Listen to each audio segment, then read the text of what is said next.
सबसे पहले मैं आपको ये बता दूं कि हम जिस मजहब के पैरोकार हैं, जिस मजहब के मानने वाले हैं, जिस धर्म को मानने वाले हैं, उसका नाम इस्लाम है। ये हम सब जानते हैं अच्छी तरीके से। और अल्लाह तबारक व तआला ने कुरान मजीद के अंदर फरमाया, वमन यब्तगी गैरल इस्लाम दीना फलन युक़बल मिन, कि जो शख्स इस्लाम के अलावा कोई दूसरा रास्ता इख्तियार करेगा, कोई दूसरा मजहब इख्तियार करेगा, कोई दूसरा धर्म अपनाएगा, तो अल्लाह रब्बुल आलमीन की जानिब से ये वादा है, फलन युक़बल मिन, तो उसे कबूल नहीं किया जाएगा।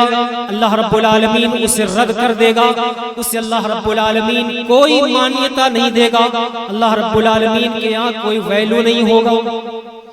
तो ये इस्लाम जो है अल्लाह को बड़ा महबूब है, अल्लाह को बड़ा पसंदीदा है मेरे भाई। अब इस इस्लाम को मिटाने के लिए, इस इस्लाम को बर्बाद करने के लिए चाहे जितनी भी बड़ी ताकत क्यों ना आ जाए, इसे मिटा सकता नहीं, मिटा सकता।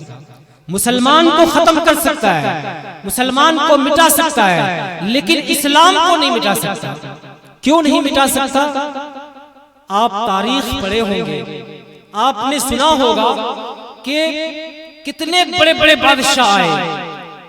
जाबिर बादशाह, जुल्म सितम करने वाला बादशाह, ताकतवर बादशाह, और इस धरती पर बड़े ही जो है जुल्म जोर के साथ, बहुत ही जबर इस्तेदाद के साथ बादशाहत करने वाले लोग यहाँ पे आए। सबों ने चाहा कि इस्लाम को सफ़े हस्ती से मिटा दिया जाए, लेकिन किसी ने नहीं मिटा सका। कोई भी इंसान कामयाब नहीं हुआ। इस जमीन पर फिरौन आया इस्लाम को मिटाने के लिए, लेकिन इस्लाम उसी के घर से फलता और फूलता रहा। नमरूद आया, वो भी चाहता था कि इस्लाम को मिटा दे, लेकिन वो खुद मिट गया, इस्लाम न मिटा। इसी तरह से हमारे नबी के जमाने में बड़े बड़े रोसा, बड़े बड़े सरदार, मक्का के बड़े बड़े चौधरी ये अलम लेकर निकले कि इस्लाम को खत्म कर दिया जाए, इस्लाम को सफ़े हस्ती से नेस्तो नाबूद कर दिया जाए, इस्लाम को मिटा दिया जाए। लेकिन अबू जहल भी मिटा, और जितने उसके सरगना थे, उसकी जो कंपनियां थी, वो सारे के सारे लोग मिट गए, लेकिन इस्लाम वैसे अभी दुनिया के अंदर बाकी है। इस्लाम मिटने वाला नहीं है, क्योंकि अल्लाह इससे राजी है, इस इस्लाम से। आपने कुरान मजीद की सूरह माइदा की वो आयत बार बार सुनी होगी, एक बार और याद दिला देता हूँ। परवरदिगार आलम ने फरमाया, अल-यौमा अकमलतु लकुम दीनकुम व अतममतु अलैकुम निअमती व रज़ीतु लकुमुल इस्लाम दीना। ऐ नबी, इस इस्लाम को, इस दीन को, इस धर्म को हमने आज कंप्लीट कर दिया, मुकम्मल कर दिया, और इसके अंदर कोई कमी बेशी नहीं हो सकता। मैंने इस धर्म को, इस मजहब को मुकम्मल कर दिया। सिर्फ मुकम्मल नहीं किया, बल्कि मैं इस दीन से राजी भी हो गया।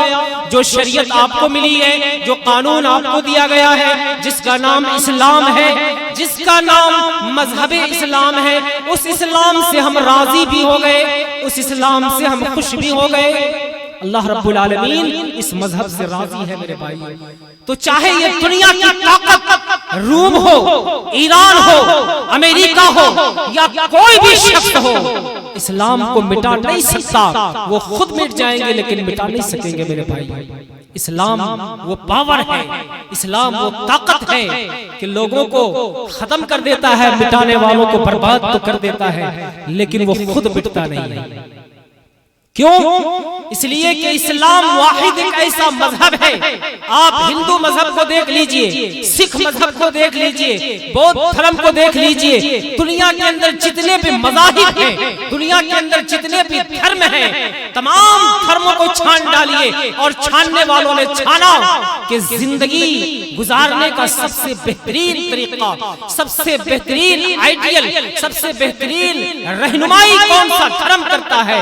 लोगों ने जब खोजा तो दुश्मनान इस्लाम भी ये बात कहने पर आमादा हो गए और अलग ऐलान ये कह दिया कि सारे धर्मों का हमने मुताला कर लिया, लेकिन इस्लाम धर्म के अंदर जो पाकीज़गी है, जो सफाई है, जो सुथराई है और जो आईना इंसानों को दिखाया गया है, वो किसी और धर्म के अंदर नहीं दिखलाया गया है। मेरे भाइयों, इस्लाम वो वाहिद मजहब है जो इंसान को इंसान के साथ कैसे जीना चाहिए, एक मुआशरे में कैसे रहना चाहिए, उसका सलीका बताता है, उसका तरीका बताता है। इसलिए इस्लाम कभी मिट नहीं सकता।